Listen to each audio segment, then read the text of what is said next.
Good afternoon, everybody. This is Diggs. It's another beautiful afternoon out here in the Pacific Northwest. Got the air conditioner going. I almost just got a PS5, which is crazy because I've been trying super hard to get one. So if it is successful, if it did go through, we're like waiting to see if it gets canceled.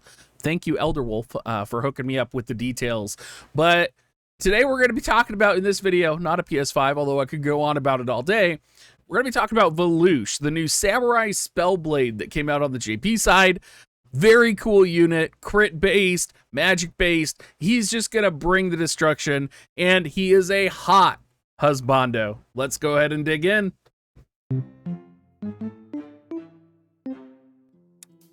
Valouch, not to be mixed up with Lelouch from Code Geass. Velouch is an incredibly cool design, cool everything. Like, he is cool in the fact that he's unique, cool in the fact that he has cool abilities. He has sub Kodadama wielder, he has sub white mage.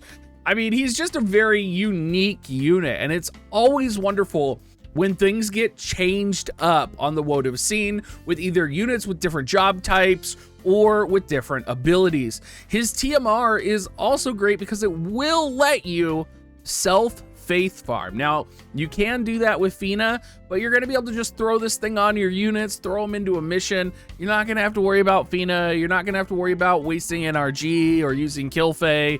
You're just going to be able to slap it on your unit, and they will gain faith over time by using its ability. So it is called Muso's Knee Pad. It is an armor, HP 408, defense 6, spirit 14, critical hit rate +8. And the ability is going to increase magic 40% and increase dexterity 30%. The one kind of drawback is that it is considered an armor, so I'm guessing, since it doesn't have a list of all the units that can equip it yet, that this is going to be a pretty restrictive TMR in who can use it, so it's not like a universal faith gaining accessory. His mastery ability is going to be HP plus 10% for wind allies, wind attack plus 15 for wind allies, and he's going to get some nice spirit plus 5, HP plus 15% for himself as well. He's kind of a tanky boy. Honestly, just taking a look at everything that he has, he's a little tanky. Looking at his stats here, he's got 1008 HP. Looking at that dex, 135. He's got a little bit of crit rate in his kit. No innate defense, it looks like. He's 10% weak to ice, 20% resistant to earth. I love his resistances. He has 15% to slash, 5% to pierce. He's 5% weak to fist, but he does have 5% missile resistance, and he's a little bit neutral to magic. He also has that berserk resistance, which, of course, you guys know I am a huge fan of. Now, his base stats, he does come in at about 3,700 HP, which is not bad, right? Coming in at agility 64, which is, I would say, average for a new EX released unit. It's a little bit on the higher side, which is nice. I did go ahead and go through the unit builder for him, and I built him up through critical hit rate, because critical hit rate is going to be part of his kit, and we're going to talk about that when we get to his abilities. But I was able to get him to 76 critical hit rate relatively easily while still maintaining 1032 magic, and he has 6600 HP, so he's pretty beefy, has some nice magic, has some good critical hit rate. Coming down here, you can see how I kind of did that was he does have a new sword out, which we'll go over the stats of here in just a second. Of course, we got some crit boosting accessories on him. And then, of course, this is not the optimal VC, right? Because I am using kind of a VC that's not magic based, but this is just so that I could have that wind party-wide crit plus 25 represented in his stats.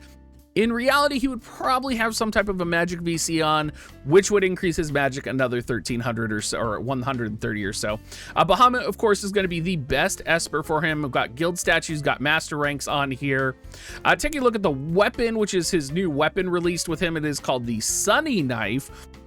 It does have a critical hit rate form where it has magic 150, accuracy 7, critical hit rate 14. Pair this with the slash attack plus 15. It's gonna be the only weapon he can equip, if we're being candid. There is no other magic kind of katana that you could even remotely use on him. So this is gonna be the only weapon that he is going to have access to. If you don't have this weapon, you would almost just throw like Solo Thaumasa on him just for the magic up and literally run him weaponless, I would imagine. I think that would actually be better than throwing on like an attack katana or something like that.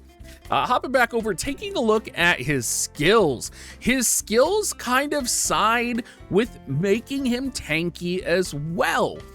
He does get Mind and Body are the same, which is kind of the unique Spell Sword support buff, which gives Spirit plus 12, HP plus 12%.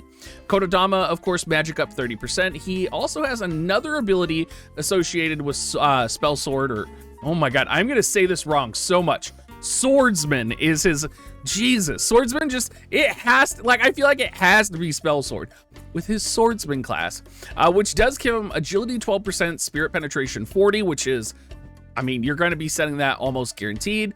He, of course, has March of Saints from his White Mage sub, and he has Blessing of the Earth, which gives Earth Resistance plus 12 and Spirit plus 12. So he could stack a lot of Spirit. I don't think you're going to be setting Blessing of the Earth because there's not a lot of Earth Elemental units out there in the world. For his unique counter, he has a 30% chance to proc 121% damage attack that increases damage as HP decreases. Honestly, I think you're probably going to be setting the Kododama sub, which is a 20% chance to reduce the damage taken by 30%. You could set Regenerator, but Regenerator is already, like, Regen is built into his kit, as you'll see. So I just don't see Regenerator as being a good option for him. Taking a look at his kit, because it is a unique kit, right? Because we've never seen this job before.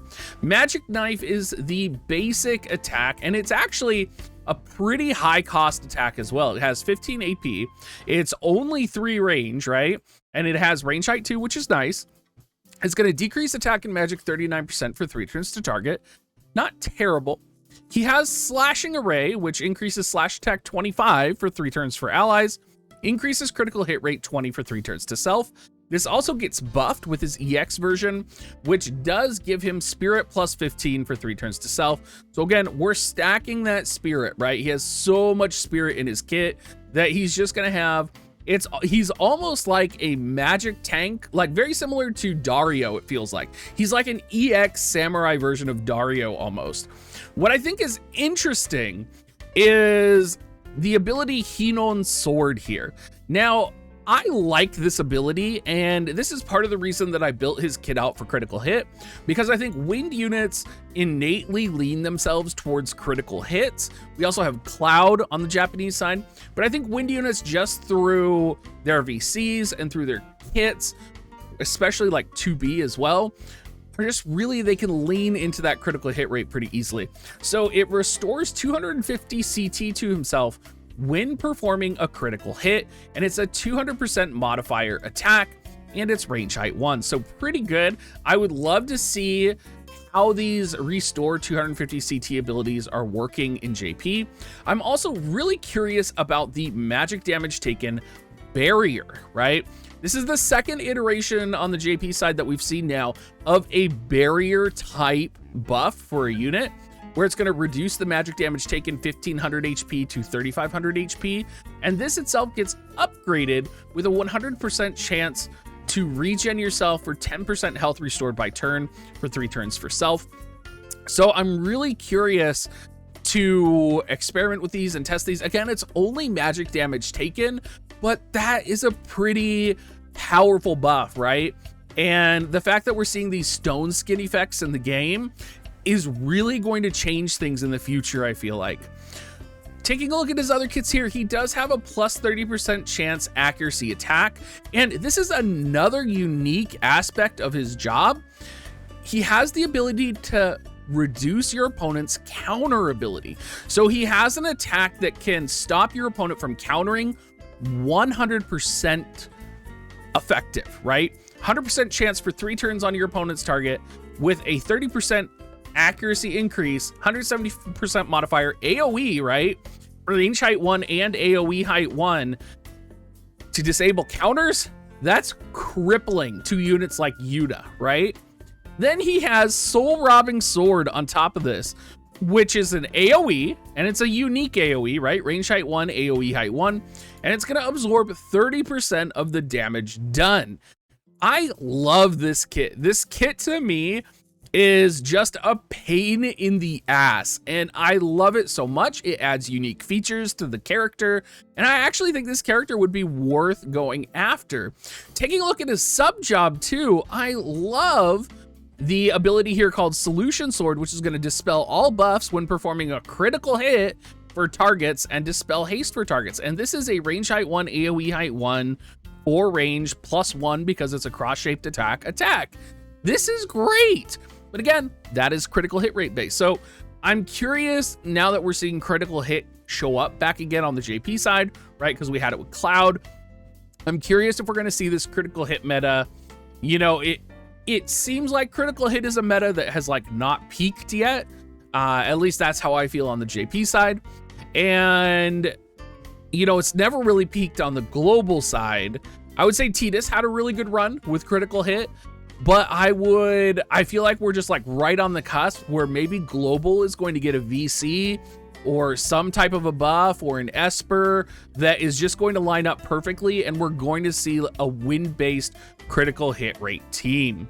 In terms of his sub jobs, I honestly think you'll be seeing him sub Swordsman. I don't think you'll sub Kotodama. I don't think you'll sub, you know, White Mage. You might sub White Mage though, because he does have access to full life. So, I mean, you might, just so that you have full life. It makes sense, I guess. Maybe you turn everything off except full life, and that's the only White Mage ability he has access to. He doesn't have Holy. He has Curata. He has Cura.